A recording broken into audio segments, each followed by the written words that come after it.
তথা চট্টগ্রাম 15 আসনের মনোনীত প্রার্থী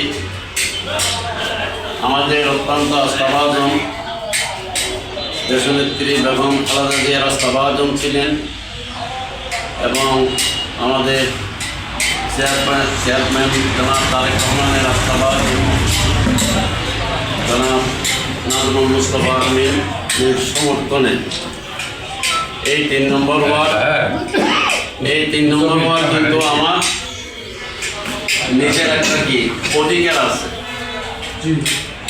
অধিকার বলবো এটা পরে।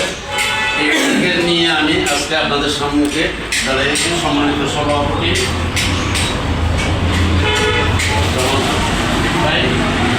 এবং আমাদের মাঝে উপস্থিত আছেন চট্টগ্রাম দক্ষিণ জেলা বিএনপি সাবেক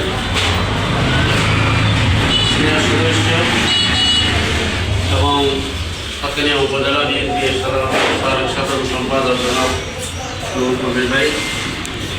আমাদের মাঝে উপস্থিত আছেন আমাদের সাতকানিয়া সরকারি কলেজ ছাত্র দলের সম্মানী পর্ষদ দক্ষিণ জেলা বিএনপির সিনিয়র সাবেক সদস্য এবং আমাদের মাঝে উপস্থিত আছেন সাতকানিয়া কলেজ ছাত্র দলের সম্মানিত সাবেক সভাপতি আমার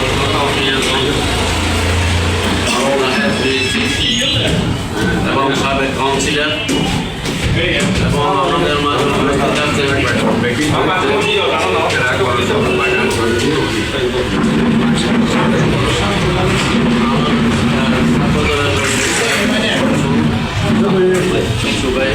এবং বিশেষ করে আমাদের মাঝে উপস্থিত হয়েছেন আমার অত্যন্ত প্রিয় আমার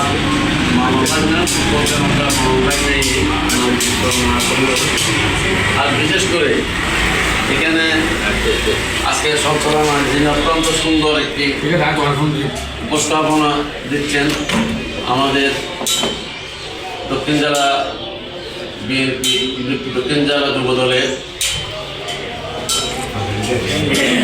যুগ্ম সাধারণ সম্পাদক জনাব এবং আমাদের মাঝে আমাদের আরেক অতিথি ঢাকা থেকে এসেছেন আমাদের অত্যন্ত প্রিয়জন সবাই প্রিয়জন জনাব মহিউদ্দিন তুফান ভাই।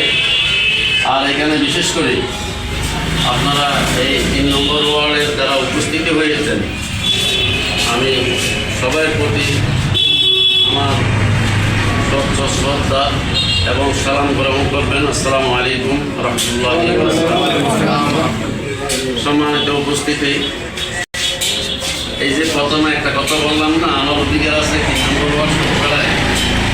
আমি কিন্তু বড় হয়েছি এই সতীপাড়ায়। অনেকে জানে বা অনেকে জানে না। যারা জানে আমরা দুইজনেই আমরা নানা বাড়িতে বড় হয়েছিলাম। একজন আহমদ হোসেন, যিনি শরীর সোহাগ করতেন, উনি ছিল আমার ছাত্র ভাই। আমিও থাকতাম আমার নানা বাড়িতে, ও থাকত। কিন্তু এটা জন্মগতভাবে আমার একটা নানার বাড়ি শুধু মাঝির বন্ধন ছিল। এটা আমার এখানে যা সতীপাড়ার মধ্যে যারাই আছে বিশেষ করে সবার সাথে একটি সুসম্পর্ক এবং আমার মামারাও কিন্তু এখানে ছিল। আমার 3টে মামা ছিল। আল্লাহর রহমতে সবাই কিন্তু কি আল্লাহর রহমতে সবাই চিনিত এবং কি সবার সাথে মিশত। যাক, এই অধিকারটা নিয়ে আপনাদের কাছে আজকে বিশেষ করি আমরা তো বাংলাদেশ জাতীয়তাবাদী দল একটি স্বাধীন সার্বভৌমত্ব রক্ষার একটি দল। এটা কি আপনারা বিশ্বাস করেন? হ্যাঁ, এটা যদি বিশ্বাস করেন এই বিশ্বাসের মধ্যে আস্থাটা রাখতে হবে। আগামী দিনে এই দেশকে যদি স্বাধীন সার্বভৌমত্ব একত্রের চেতনা ধারণ করে যদি এই দেশকে রক্ষা করতে হয়, তাইলে এখানে দল মত নির্বিশেষে স্বাধীনতার পক্ষের শক্তি দুটি স্বাধীনতার পক্ষের শক্তি, যেটা বাস্তব এটা বলতে হবে।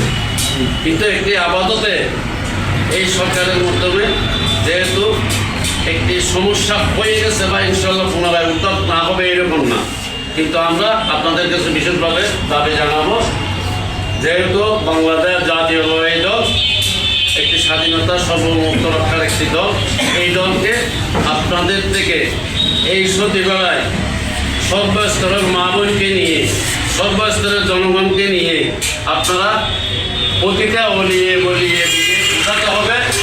যদি আগামী দিনে যদি সার্বভৌমত্ব রক্ষার জন্য যদি আমরা যদি ধানুশীষকে ভোট না দিই, তাহলে আগামী দিন হবে একটি পাকিস্তানি একটি রাষ্ট্র। আমরা কি পুনরায় পাকিস্তানে যাবো? তাহলে পাকিস্তান মুক্ত একটি দল থেকে আমরা সতর্ক থাকতে হবে।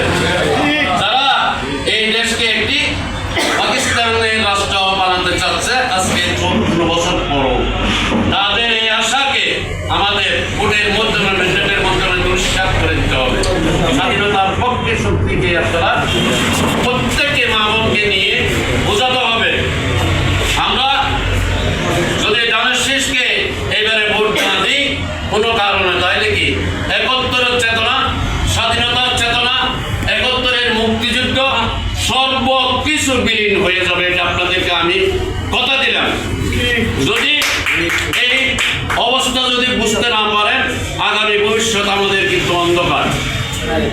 তাই আপনাদের বুঝতে হবে আগামী দেশ কিভাবে এই দেশ স্বাধীনতার পক্ষে রক্ষা হবে। এই পক্ষের এই রক্ষার শক্তিতে আগামী 12 ফেব্রুয়ারি তার প্রমাণ করতে হবে। ধানুশীষে আমাদের প্রার্থী জনাব নাজমুল মুস্তাফাকে শুধু ভোট দিয়ে নয়, দেশকে রক্ষা করার জন্য ভোট দিবেন।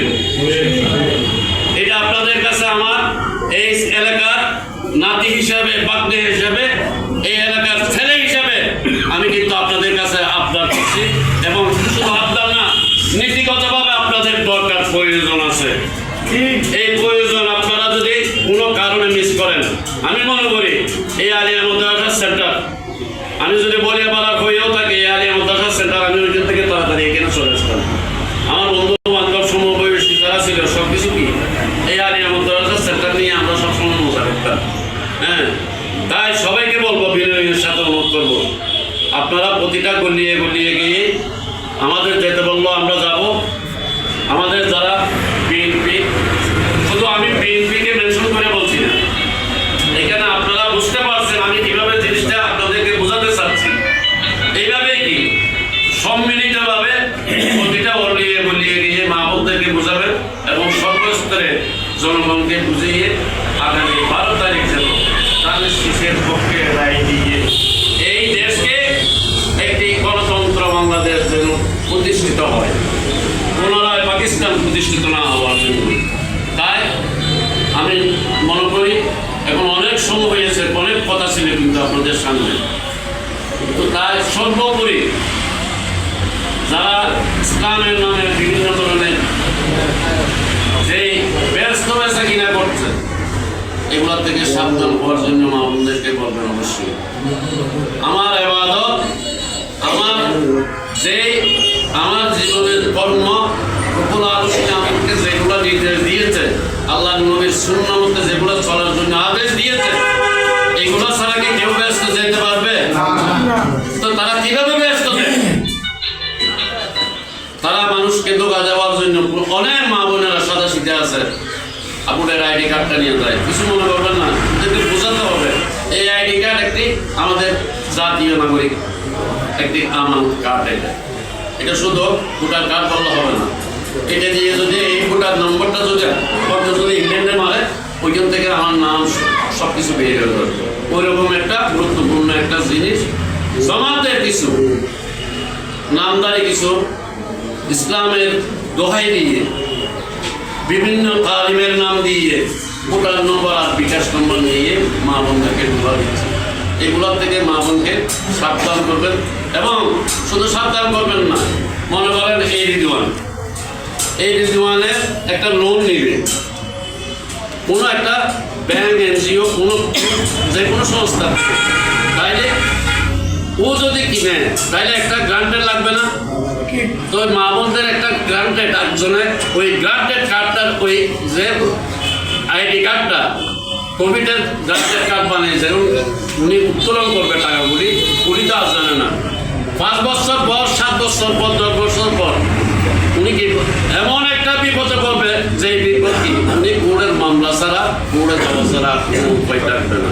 তাই সবাইকে আপনাদেরকে বুঝাইতে হবে এই জিনিসটা, ধোঁকাবাজির মধ্যে মানুষ যেন সতর্ক অবস্থায় থাকে।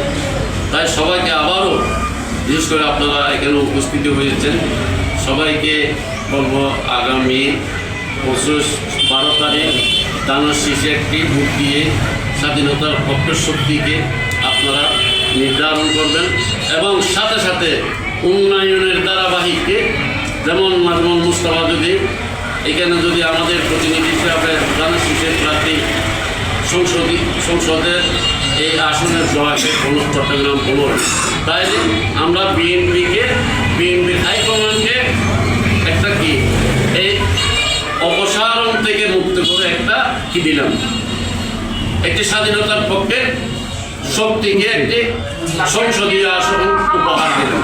তাইলে তারেক রহমান সাহেব যদি আগামী দিনের সরকার গঠন করে তাহলে উনি বুঝতে পারবে এই সাতকানিয়ার মানুষ, আমরা যারা মনে করতাম এখানে আওয়ামী লীগও নেই, বিএনপিও নেই, শুধু জামাত আছে, এই জিনিসটা আমাদের থেকে কালী মোচন মুক্ত করতে হবে। এই কালী মোচন থেকে রক্ষা করে শুধু আমরা নাজমুল মুস্তাফাকে জয় করবো না, আমরা নাজমুল মুস্তাফার সাথে সাথে তারেক রহমানের হাতকে শক্তিশালী করে আগামী দিনে দেশের উন্নয়নের অগ্রযাত্রাকে এই সাতকানিয়া থেকে নাজমুল মুস্তাফা একটি রাজাকার মুক্ত একটি সংসদের সদস্য হবে, ইনশাআল্লাহ উন্নয়ন হবে এবং আগামী ভবিষ্যৎ ওনাকে